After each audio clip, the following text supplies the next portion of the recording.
Shayton sabrlini, muhtojligini hech kimga aytmaydigan kambag'alni yoqtirmaydi. U kambag'al Allohga isyon qilib, o'g'rilik qilishini xohlaydi. Shayton shukr qiluvchi boyni yoqtirmaydi.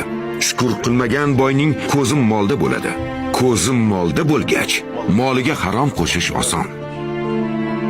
Shayton kibrlanmagan olimni yoqtirmaydi. Kibrlanmagan olim shaytonning gapiga kirmaydi. Ilmda adashmaydi. Shayton Allohdan boshqa hech nimadan qo'rqmaydiganlarni yoqtirmaydi. Odam qo'rqsa, shayton uni qo'rquvi bilan sharmanda qiladi. Shayton kamtar insonlarni yoqtirmaydi.